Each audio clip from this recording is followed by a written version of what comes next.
नमस्कार साथीहरू, आज चाहिँ म नयाँ भिडियो लिएर उपस्थित भइसकेको छु र आज चाहिँ म सुत्केरी मसला बनाउनतिर लागेकी छु है। सुत्केरी मसलाको लागि मैले सामानहरू रेडी गर्दैछु। यो अलमोन्ड, यता ओखर, अनि यता छ छोकडा, अनि यहाँ बिचमा छ नरिवल, किसमिस अनि काजु है। त्यसैगरी यता चाहिँ हाम्रो गरम मसला पनि रेडी हुँदैछ। यता मैले कराई बसालिसकेकी छु। अब पहिला चाहिँ यो गरम मसलालाई भुट्नेछु।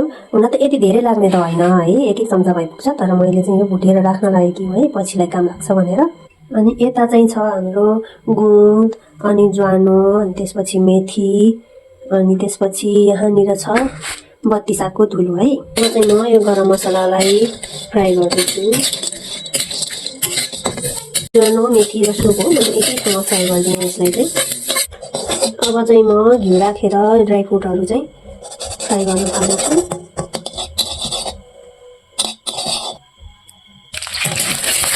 कालो सबै ड्राई फ्रुटहरू फ्राई गर्दैछु।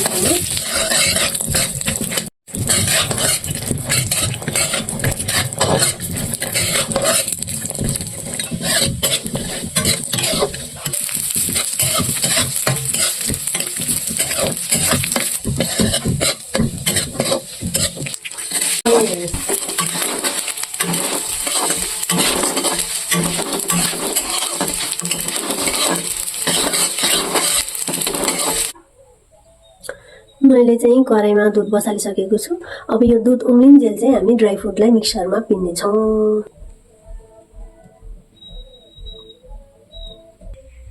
अनि म चाहिँ यो मिश्री अहिले नै हालिदिँदैछु। मिश्री अहिले नै हाल्यो भनेदेखि चाहिँ उम्लिन्जेलसम्म पग्लिसक्छ। ल, हाम्रो मिक्सरमा पेलेको ड्राई फ्रुट्स यस्तो भएको छ। अब चाहिँ यो दुध उम्लेपछि दुधमा राख्नेछौँ। यसरी ड्राई फ्रुट पनि यसमा राखेर राम्रोसँग चलाउने। यसमा यो रङसुक मिलको धुलो र ज्वानो मेथीको पाउडर, सोपको पाउडर पनि राखिदिने अनि राम्रोसँग चलाउने।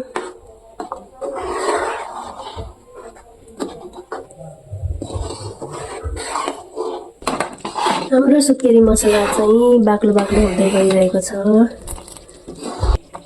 अब यसमा बत्ती सागको धुलो पनि राखिदिने। त्यसपछि राम्रोसँग चलाउने।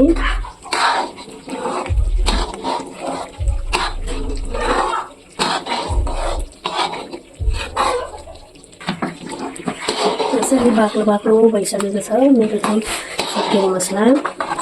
यसलाई राम्रोसँग चलाइराख्नुपर्छ।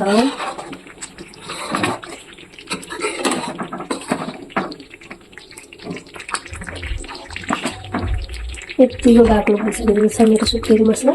यो लगभग रेडी हुन लागेको छ। अब चाहिँ यसमा हामी राखिदिनेछौँ लास्टमा यो गुड।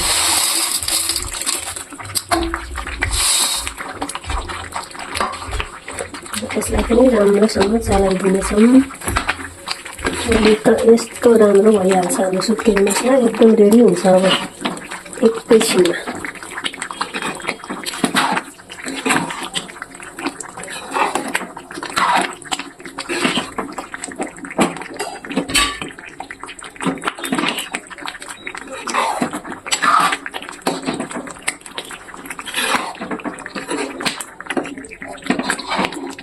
यो मसलाले चाहिँ सुत्केरीलाई एकदम ताकत दिने र साथै बच्चाको लागि चाहिँ दुध बढी आउँछ भनेर खुवाउने चलन छ। यो जाडो महिनामा चाहिँ सुत्केरी महिलाले मात्रै नभएर हामी जोसुकैले पनि यो खान सक्छौँ है। त्यसमा चाहिँ यो ड्राई फ्रुट अनि गरम मसलाहरू सबै ताकत लाग्ने चिजहरू राखेको हुनाले चाहिँ यो जो कोहीलाई पनि धेरै फाइदा गर्छ।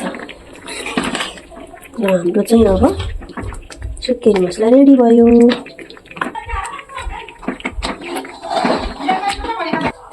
ल, मैले ग्यास पनि बन्द गरिदिएँ। यस्तो राम्रो भएको छ हेर्नुहोस् यो सुत्केरी मसला। अब यसलाई हामी सेलाउन राखिदिनेछौँ। त्यसपछि एउटा सिसीमा राखेर स्टोर गर्नेछौँ। यो चाहिँ 1 महिना 1.5 महिनासम्म पनि स्टोर गरेर खान मिल्छ है। आजको मेरो भिडियो कस्तो लाग्यो कृपया लाइक, कमेन्ट, शेयर अनि मेरो च्यानललाई सब्स्क्राइब गरिदिनु होला है त।